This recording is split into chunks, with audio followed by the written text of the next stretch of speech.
Hello ladies and gentlemen, welcome back to another TEW Wednesday. This time it's the final one for TEW 2016, the final one of that game and this particular save, the 2007 save. We're going to look back now. It's a bit more podcasty, a bit more chatty.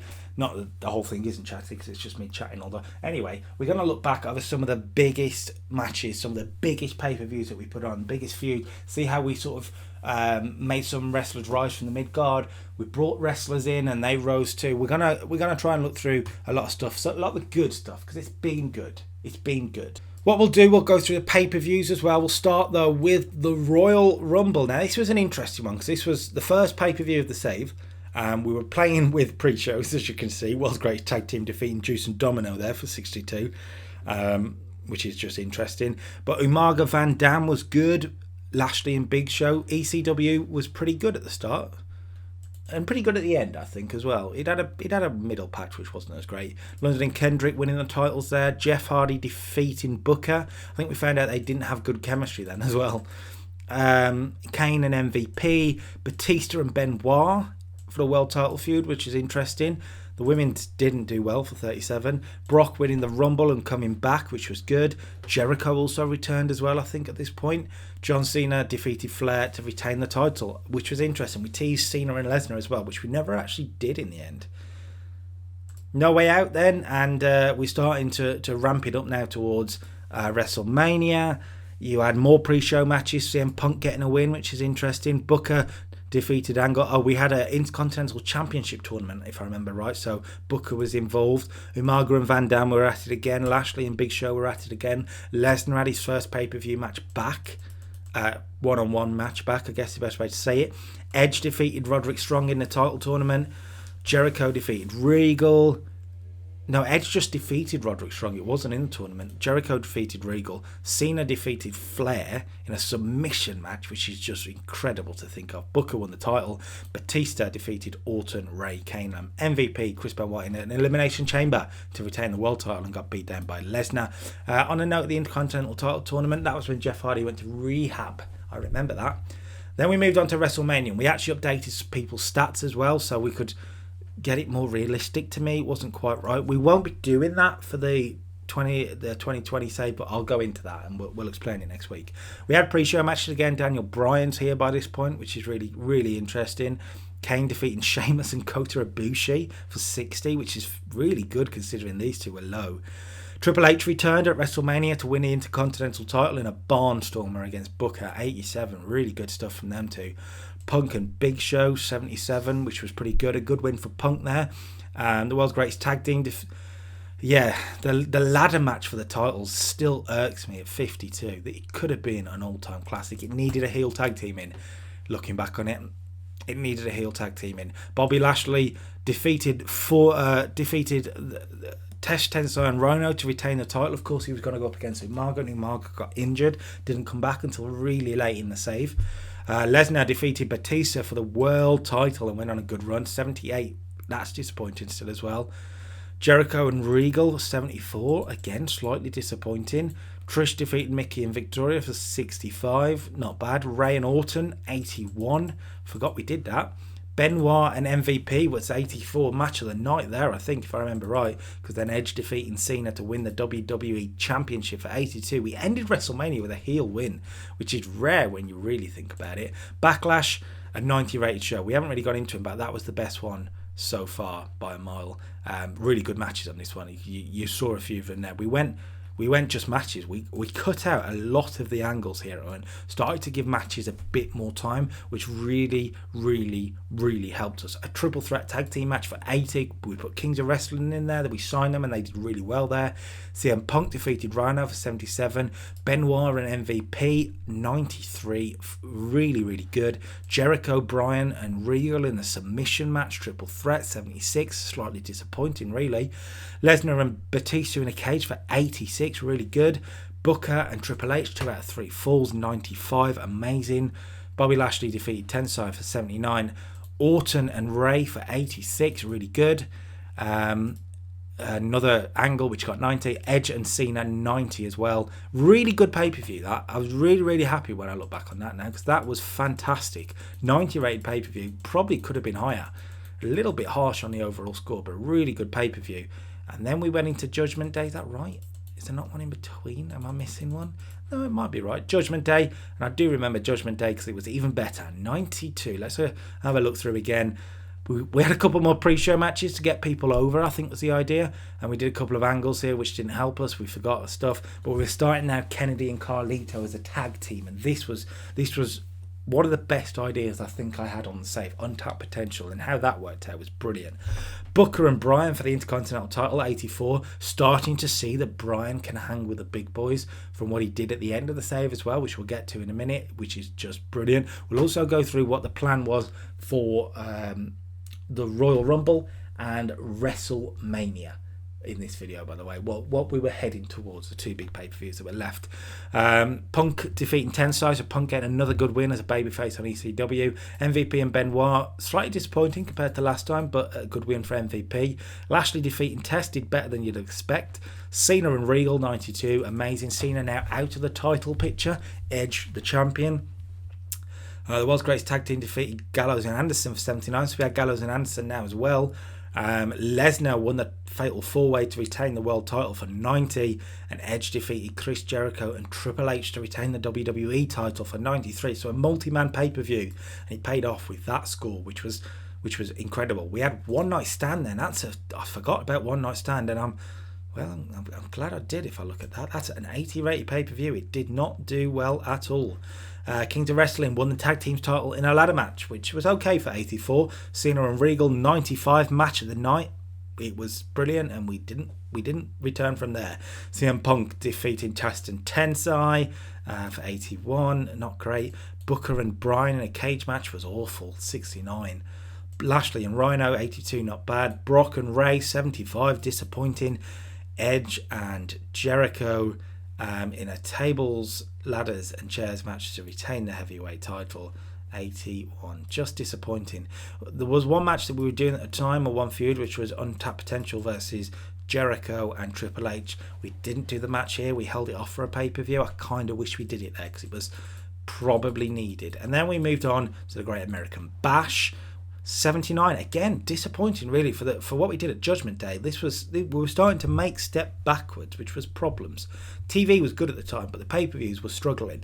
Kings of Wrestling again retained the title for 78. MVP and Batista was disappointing for 81, if I've got to be honest. The six-man tag for 88 was okay, but it could have been better. Rhino Tensai defeated Bobby Lashley and CM Punk. 79 was okay because this was a storyline matchup, if I remember. Lashley, it was about, I think Heyman's job was on the line, if I remember right, and Punk turned on Lashley to join the Heyman guys, as you can see there. So a big heel turn, and that worked for us. Triple H and Kennedy, 78. I expect better, to be honest. Lesnar, Ray and Orton, 84. Okay, but not fantastic. Michaels and Benoit, 85. Shawn Michaels is back now. We did that dream match, which was good. So the back end of the card was pretty good until you got to Edge and Jericho. We had a 99 rated match on Raw. I'm still confused by this. 72 on the pay-per-view. Okay. Alright then. We're moving into SummerSlam now, which was one of the big pay-per-views. And an 84. So okay, not fantastic, okay. Orton and Batista in a First Blood match was good for 89. First Blood as well. I forgot we did that. Jericho and Hardy, 84 was okay.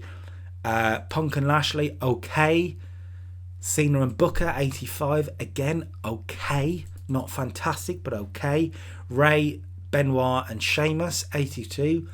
Okay, not fantastic. Again, you're getting the idea here. Michaels and Lesnar, 83. That's disappointing for a world title match. Tag team, tables, ladders and chairs, 78. These big matches don't work. I've just realised that. Triple H and Edge for the WWE title, 81. Disappointing. It was disappointing. A real blow. Pay-per-views have been up and down in this save, to be fair. Some of them have been a big hit. Like this one, Unforgiven, 96. I think this is our best pay-per-view, helped by that fantastic main event. We'll get to it in a moment. Untapped Potential retained the tag team titles for 82. Rey Mysterio defeated Benoit in a 2 out of 3 falls match, 94. Really good. Cesaro and Chris Hero, so we split up Kings of Wrestling, started to push Cesaro up there. 82, good match. Orton, Angle and Batista. Angle was back, and that's a 91. That's really good. 98 there. Punk and Lashley was the surprise. It was fantastic. Really, really good. Jericho defeated Booker and Cena and Hardy to win the Intercontinental title. This is a heel Jericho by now, by the way. 99, by the way, amazing. 82 for London and Kendrick, Gallows and Anderson. Michaels, Lesnar and Kane, 91, which is brilliant. The women's match 60, okay, but a 99 rated main event and a last man standing. Triple H retains the heavyweight championship, the WWE championship, sorry, for 96 rated pay-per-view. An all-time classic was what we called it, and it was just that. It was amazing. And then No Mercy. We're on the heels now towards Survivor Series. Again, 95, a fabulous pay-per-view again. Six-man tag did well, 83. Cesaro and Hero, 82 in there. Rey and Umaga, 82. So this was a solid start. 86, Benoit and Punk ramped it up a little bit more, and then Orton and Lashley nearly stole the show with a 96. Nearly, though, because Chris Jericho and Daniel Bryan certainly did. This is the only 100 rated match, I think, in the entire save, and it was brilliant between these two men for the Intercontinental Championship. 87 for the tag titles, which is really good. Really, really good. Michaels and Batista, 88. Slightly disappointing, but okay. Angle and Big Show, 82. And then 97, the big triple threat, Triple H, Edge and John Cena for the WWE title. An amazing pay-per-view again. We were on a good roll here. Really good roll for pay-per-views. And then finally, Survivor Series. The last episode, so a lot of you, it'll be fresh in your mind, but an 86 rated pay-per-view. Really good. Triple H and John Cena, 87, was the standout, if I remember right. CM Punk and Angle actually was 88, which is good, and Lesnar and Lashley, nothing really was fantastic, so it was a really solid show, but nothing fantastic, and that's where it leaves us then. Really, really, really good. What we're going to do now, we're going to have a look at the titles and the people that we improved, and then we're going to go into what would have been the Royal Rumble and WrestleMania, what the plans were. Before we do, we should probably do these top 100. Then if we look at events, Unforgiven top, No Mercy second, and then a bunch of Raws. Raw was the dominant brand in this, without a doubt, which is shown in the matches, because of course No Mercy, the only 100 rated match, as I said, and then a couple of big title matches, but then there it is, Edge and Jericho, 99, really good Raw match. Regal, Edge, Triple H and Cena, really good Raw match. Jericho and Cena, really good Raw match. You're getting the point.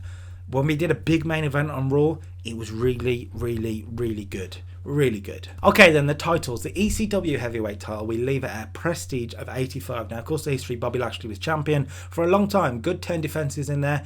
And then Punk took it off him as he turned heel. 85, really good. If we track the Prestige as well, you can see we started at 71 and we've rose it to 85. Really good few months. Fantastic stuff. The WWE titles sat there at 90. Of course, Edge was champion for a while. Cena was champion. Triple H, now it's back on Cena. So we've passed it around a little bit. And it's been up and down. It started at 83. May, which would have been Edge and Cena, 100. It got really, really high. And it's gone down a little bit. Picked up, gone down. It's still 90 though, which is a long way better than what. The Intercontinental title now is at a 71. That is really disappointing because it's not really improved too much. And I do wonder why. There's been a few title changes, admittedly, 6 or 7 to be fair, but that is a real confusion. Tag teams the same, 71. I feel like tag team wise we did a lot for a lot of players. We managed to improve people with tag teams, which is the main thing, but like we say here, it improved. Definitely improved. But it's still nowhere near what you want it to be. US title in the same breadth. I mean, not as many title changes here, but it just doesn't change. Maybe it's because it's the mid-card level, I guess, but disappointing. Women's title, we did a bit with the women, but not fantastic amounts, so it's at 41. It's improved, but what you'd expect. And the world title at 80 is really disappointing. That's dropped massively lately. It's worse than what we started it at, so that's disappointing. Okay, then we look at our roster. I'm not going to go through everyone. I'm not really going to go through the bigger hitters, the likes of Batista, Brock, Jericho, Edge, Cena, Orton, Shawn Michaels, Triple H. You know they're going to be pop. But it's the likes of Bobby Lashley here. He's now at a really high 80s.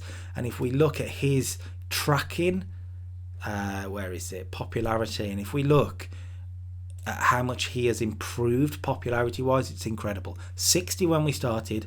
We leave him at a let's say an 83 and 84. Fantastic. We said about tag teams, Carlito is now at an 82, which I could imagine he was at a 60 beforehand at least. The fact that he's improved so much in the tag team, the untapped potential is really, really good. 54. Wow, we've done major work with the mid card. I'm really, really pleased with what we've managed to do with a lot of people, especially this man, Cesaro. 79. Remember, he wasn't in the company when we started, and we brought him in and we made him a star. We've made him a star. 79 rated at the moment, 85 in England, which is brilliant. He starts at 18. Look at what we did to him. Really, really good stuff. Honestly, I'm really, really pleased. CM Punk's the ECW title, and he's now at the early 90s. I'm going to have a look, because this is going to be a big jump, I think. Really, really big jump. 20 popularity points at least. I thought he'd be even worse when we started, actually, but he's rose big time. Ken Kennedy the same. He's bumping on the 90s now, nearly. Booker has rose, and actually Booker's been really, really solid throughout the whole thing. Rhino's up there at 80s, which is bizarre. Shelton Benjamin at 80s, he's been used really, really well. And if we go into the upper mid card, there's some guys here that you wouldn't expect to be in there. The likes of Daniel Bryan, he's now at a mid 80s, and he starts really, really low. So the fact that we've managed to bring him up is big. Jeff Hardy was a disappointment, but he's done all right. Disappointment. Gallows and Anderson we've managed to use really well. I feel the tag teams again, we've managed to use a lot of people really, really well, and I'm super happy with it. Okay then, here it is. This is a tentative plan. It's not exactly necessarily how it would have gone if we'd have continued it, but it's what I had ideas in my head. We'll start them in the Royal Rumble. MVP would have been back. We did look at MVP, but MVP has rose massively, and once he returns from injury, I was going to put him in the main event scene. He was going to challenge John Cena for the WWE Championship at the Royal Rumble. He wouldn't have won, because MVP holding the title going into WrestleMania wouldn't have made sense. But it would have been a nice spot for MVP, particularly at that point. Or Orton would have defended the title against Shawn Michaels again, a big rematch, and Orton would have gone over, really put him over big time. Booker would have won the US title from Bobby Lashley, who would have won it just after Survivor Series, is the plan. Booker now on SmackDown, by the way. MVP now on Raw, for anyone confused. We would have done a draft, so it would have made sense. Chris Jericho also on SmackDown would have beaten Rey Mysterio. Edge would have beaten... The Undertaker would have beaten Edge. Taker would be back. I haven't got to use Taker at all in this save, which is really annoying. But he would have been back. He'd have beaten Edge, who from there would have turned babyface. We've done a lot with Edge. Gone through a lot of babyface opponents. It's time to turn him so we can go against some of the heels. That would be the ideal there. Untapped potential to defend the tag team titles against London and Kendrick again and retain, build into something bigger for them too. Punk and Angle would have an ECW Hell in a Cell match for the title, which is really, really cool. And the Royal Rumble winner would be Bobby Lashley. Now, Lashley's improved so much, like we said, we're going to take him to the next level of WrestleMania. That's the plan. And WrestleMania, as you can see, would be the main event, John Cena versus The Undertaker. Now, how we would have got there would have been superb. This is what I wanted to do with The Undertaker from the very start. I wanted to turn him heel and return the Ministry of Darkness, a new Ministry of Darkness. You can include the likes of Cesaro, you could include Untapped Potential if you really wanted to, not necessarily, but you could do. There's lots of people who could be involved in this heel stable that have pushed The Undertaker back into the title picture on Raw and to the top, and he'd beat Cena for the title at WrestleMania. He's not losing a streak to Cena. No. Orton and Lashley, Bobby Lashley would go over and take his place at the top of one of the big brands, hold the big gold belt, which would be good for him. Punk and Bryan for the ECW title. So Bryan moves to ECW, continues to win, and I think these two could have a barnstormer. The tag team title sees the reformation of D-Generation X. Shawn's now lost the title. Triple H hasn't won the title back since then. DX go after the tag team titles and win it. Untapped Potential would have held it for a long time. And a big WrestleMania moment there as DX come back together. MVP and Jeff Hardy for the Intercontinental title would see MVP go over. Batista and Booker for the US title. They don't necessarily get on, but I want to see the match. Batista goes over, and then we do Babyface Edge versus Brock Lesnar, and Edge wins because he's done a lot of losing. We needed to get him a win, so that would have been that. And yeah, that's where we would have gone. Doesn't matter where it would have gone though, because what we had was a really, really good save. Genuinely, last word on this whole save. I'm Really proud of what we've managed to do. I know we changed our stats and some people don't particularly like that, and I get it. I do get it. But I think we've done some really, really, really good stuff. Now, WWE 2020 is where we're going next. We're going to pick up a modern day save next week on the channel with Total Extreme Wrestling 2020. We're picking up the night after WrestleMania. Drew McIntyre is your WWE champion. Braun Strowman is your Universal champion. Coronavirus isn't a thing. I don't get monetized, so I can say it's fine. It isn't a thing in the game. I want to book it as in what I would book from that point if it was normal. If you disagree, I'm sorry, but let's have some fun with this. We've got some building to do with the roster. Like these guys, yes, we updated them to what I thought they were at the time, and maybe they weren't. I don't know. Maybe I was wrong, but we need to take them to that level. I'm not going to update them. We are going to book them correctly. We're going to book the likes of Braun, Bray, Drew, Aleister Black, AJ Styles. We got Orton and Edge back as well, which is really, really cool. I'm not sure what the status of someone like John Cena is. Maybe he's now not involved. We have enough. And the main important thing to know, and I've said this before on the channel, I think, but we are doing the 3 brands. So it's going to be a 3-player game. I'll be in control of all 3 players. And it's WWE, Raw and SmackDown, NXT, and NXT UK. I'm going to book all 3. It's going to be hard. There may be some weeks where I say on Twitter, look, there's no video this week. Haven't been able to get enough filming done. Next week. But keep up to Twitter for that. If you like this video, if you like this 2007 save, please like this video.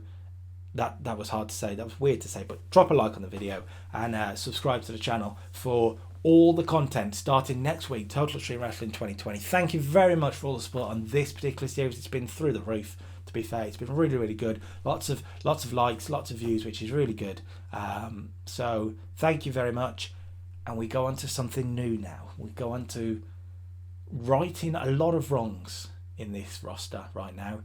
There's so much that could be done. I am genuinely of the belief that this current WWE roster is the most talented roster they've ever had overall. I know the Attitude Era was great and there's been some major stars made from it, but I think the talent right now is incredible. It's just not being booked that way. So let's do it. Let's make it right. Let's get the likes of this man, by the way, Ricochet. We can get him involved too. It's going to be so good. Make sure you're involved. That may have been loud. I am sorry. Until next time, peace.